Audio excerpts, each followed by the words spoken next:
It's good to be with you. Today we are going to talk about the problems that we have forgiving. The reasons why forgiveness is so very difficult. And hopefully we're going to come up with some solutions about what we might do to make it easier.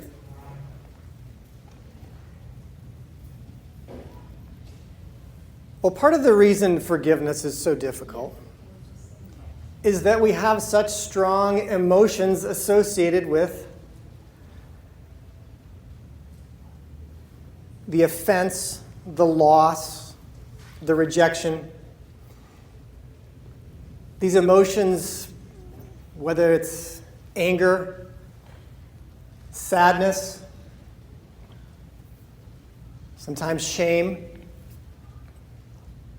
sense of injustice. We have these very, very strong emotions.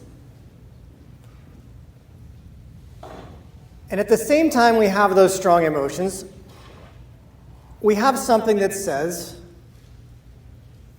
if I forgive, it's basically agreeing with the person who has offended me that I don't matter. Strong emotions, plus this sense that this person or this group of people is saying, I don't matter, or my feelings don't matter. And that if I forgive, it's as if God is handing me a legal document, and on that document it says, I don't matter. And I'm supposed to sign my name at the bottom and hand it in.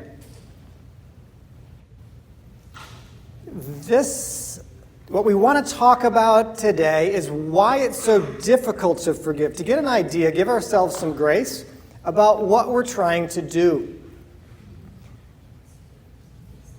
That we're working against something that most of us run our lives by, that is our feelings. We are working against our feelings to forgive.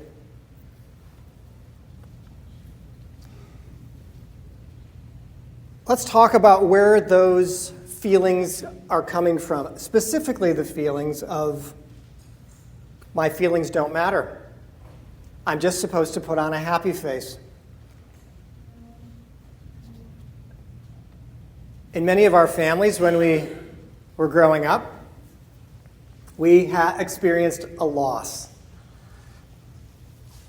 Our pet died, grandma died, friends excluded us from the group, maybe a friend moved away, and we were sad.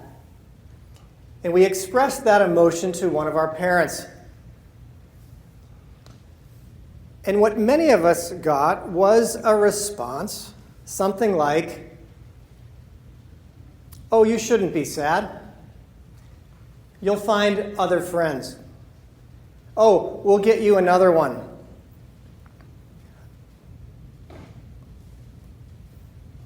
That is called invalidation. Most of us got that because our parents were not able to handle their own emotions, much less try to handle ours. And they just gave us what they received, which is, it's uncomfortable, let's try to make it go away. In fact, let's go out for ice cream, or for pizza, or let's get a Coke. And I believe one of the reasons we have such an obesity epidemic in our culture is because we have associated these treats, these sweets, with comfort. We were unable to be comforted by the caregiver, and they helped us turn to high-carb, high-calorie food for comfort.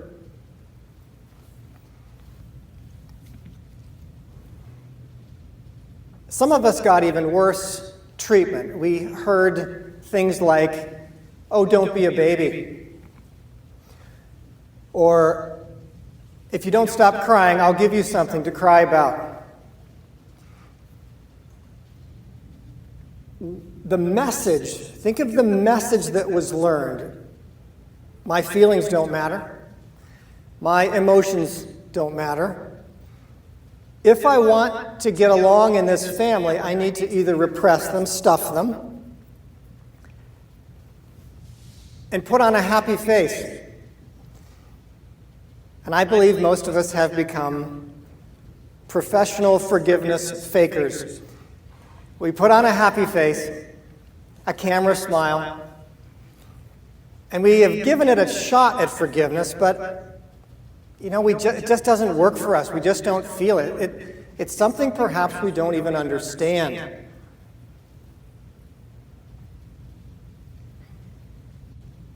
Well, I think it helps us understand if we take that model that many of us learned in childhood, this invalidating experience that I don't want you to be sad, so don't be sad. It makes mommy uncomfortable when you're sad. It makes mommy sad when you're sad. And we've learned that, well, we just shouldn't be. And so, but somewhere deep inside, many of us are very, very angry. We want to be heard. We want our voice to be heard. And we want to be listened to. We want to be understood. We actually want to be validated. We hear invalidation. Don't cry, don't be sad, just forgive. Just let it go. What's wrong with you? Let it go. Always said by someone who's not invested like you are. Always said by someone who didn't lose that relationship, who's not sitting in pain and anger. Oh, just let it go. So we want to get an idea of, first of all, why it is so difficult, and then we can start moving toward some solutions. You see, many of us see God as the biggest source of cosmic invalidation in the universe. The ultimate invalidator. I don't care how you feel. You should forgive. I want to tell you that's a lie. That God actually is a validator. He's interested in how you feel. And he would say, before anyone else, you matter. You matter. Your feelings matter, and you matter.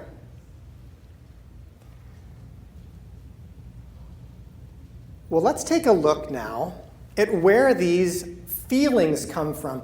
Because something many of us may not know is that your feelings can change.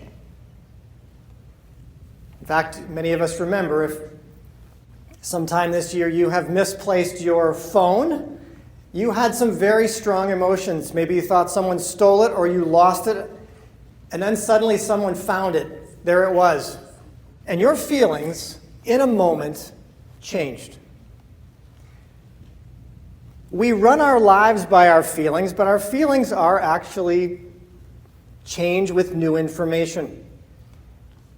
And so this morning, we want to look at some new information, perhaps look at forgiveness from God's point of view or from another point of view, and see if we can make this forgiveness process a little bit easier.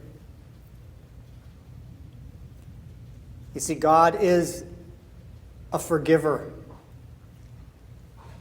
And part of our journey is that we want to be like him. The journey of forgiveness is a journey into relationship with God. It's a journey into the depth of this relationship with God. And many of us have been satisfied at a very superficial level with our relationship with God. And these opportunities for forgiveness, it's like him calling us into something deeper. Because with a strong relationship with God, forgiveness becomes easier. The more we know him, the better we know him, and the better we understand what forgiveness is, the easier it's going to be to forgive. This happened to me just not long ago. I was expressing some emotion about something that had been taken from me, and the words I got were, You shouldn't feel bad about that. There's a lot of worse things that happen in the world. Or maybe we get a Christian cliche, all things work together for good. These are invalidating responses. While true, there are worse things that are happening in the world. People are dying. People are starving. And all things do work together for good. To have someone tell you that when you're in pain, it's not empathy, and it doesn't validate the fact that you feel bad right now, and we should share the joy of those who are joyful and the grief of those who grieve. Now, if someone is staying in their pain for days and weeks, and every time you see them, that's all they talk about is what this person did to them, after listening for a few times, if you're a good friend, you may say, do you know anything about forgiveness? Because it sounds like this is eating you, and I could help you with that.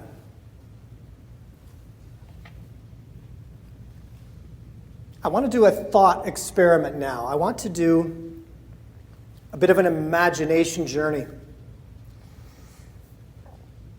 So let's imagine that someone came from the back of the room and handed me a card. And this is what the card said.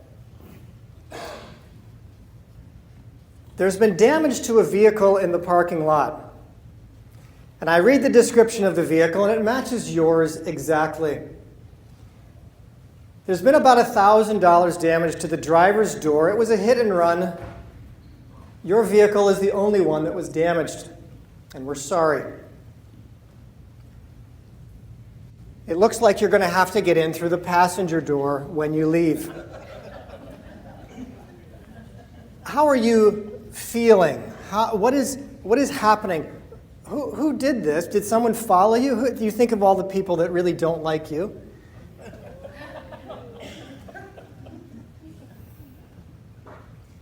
And you have certain emotions. Anger, maybe resentment. Maybe you're thinking, oh, I should have stayed home. Why did I bother? And then someone else comes from the back of the room and they hand me a couple of sheets of paper. And this is what it says. We from the administration grieve with the person whose car was damaged and are not pleased that you were treated in this devaluing manner. Furthermore, because you are a citizen in good standing in the kingdom of heaven, you are fully covered for any damage to your vehicle, which is property of the kingdom, as is your house and all your other belongings. And because the kingdom has such bountiful resources, and we recognize the personal value of what you have lost, the administration has decided to give you a check for $1 million. Not only for repairs, but also for your pain and suffering, and for the inconvenience that this has caused while you are here on kingdom business. We would kindly ask you that after depositing the check, other than filling out a formal police report, you do not insist that the criminals pay for the damage. It is best for the kingdom and for you personally if you would simply cancel their debt to you. We recommend that you not even insist on an apology. Okay, now how are you feeling? Much better. Well, you've got a couple of options, don't you? The first one is to say, look, this is a fairy tale. This is not real. The check is not real. We're all imagining this.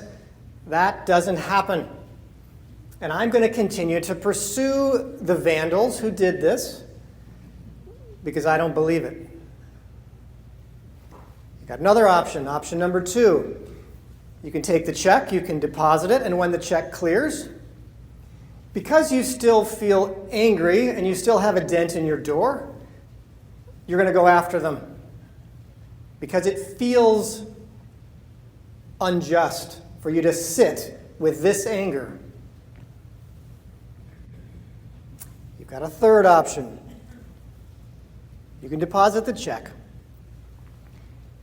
And even though you still feel irritated, angry, and inconvenienced at the people that did this,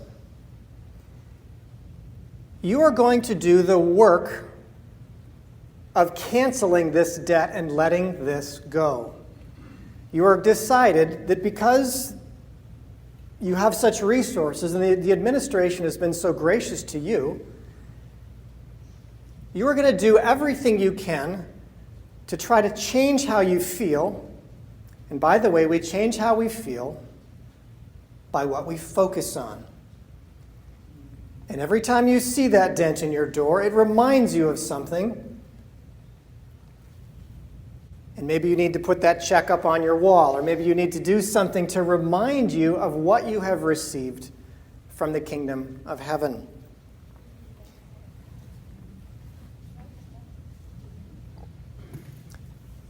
Furthermore, I'll keep reading the rest of the message. We in the kingdom of heaven know who did it, and we are holding them responsible for their behavior. We can assure you that action will be taken at the proper time. The debt they owe is already so large that adding your debt to it will not make any difference. Let me read that again.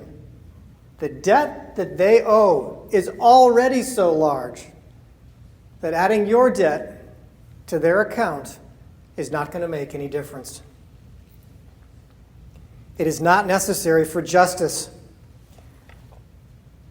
Now, we in the kingdom have heard complaints that our wheels of justice turn too slowly. Remember, nothing is hidden that will not be revealed. Justice for kingdom citizens is important, but it is complex. More complex than you realize. Since we are covering not only your property, but with this check you will be able to pay off all of your other debts, we ask that you consider this act of aggression against you as an act of aggression against the kingdom. We are providing your resources, and you do not take this personally. In light of our generosity to you, the administration would appreciate if you would go through the process of forgiveness. We don't want you mired in the process of trying to bring these people to justice yourself. We don't want you mired in the process of bringing these people to justice yourself. This process is going to take valuable energy from you as you focus and you fixate and you ruminate and you review all of the negative words and behaviors that were done to you. We in the kingdom notice that when kingdom citizens take offenses personally, the joy of life disappears. And they tend to live in fear and anxiety, which often leads to depression. We also know from experience that those who don't make the effort to forgive will soon begin to exhibit a judgmental spirit. An attitude of criticism, negativity, and self-righteousness, which is not good for your health and for your other relationships. Nor is it good for our kingdom, because you continue to represent the kingdom of heaven, and others who come in contact with you may get the wrong impression of what life in the kingdom is like. You see, a king is known by the desirability of his kingdom. This is usually based on the contentedness on the peace, on the joy, on the productivity, and the success of the citizens in that kingdom. Angry, vengeful citizens who don't understand and apply the benefits of the king's debt forgiveness program, or apply it only to themselves and don't extend it to others, actually misrepresent the king and his kingdom and discourage others from visiting. We in the kingdom apologize for the inconvenience, but rest assured that this loss of relationship, respect, and personal property has nothing to do with you or your value. The king takes a personal interest in each of his citizens, so personal, in fact, that he prefers to call his citizens children. Remember, in the kingdom, persecution is expected and rewarded. If there is anything that you have lost that has not been replaced, or if you would like something more, please ask and you will receive, that your joy may be full. Sincerely, the administration of the kingdom of heaven. I want to give you now a moment to think about the parable and think about how you view it and think about how God views it. And if anything in this letter from the administration might change how you think about forgiveness, how you feel about forgiveness, and perhaps it gives us more of an idea of how God sees forgiveness. So let's take a minute or two and jot some notes, talk among yourselves. Let's take a break.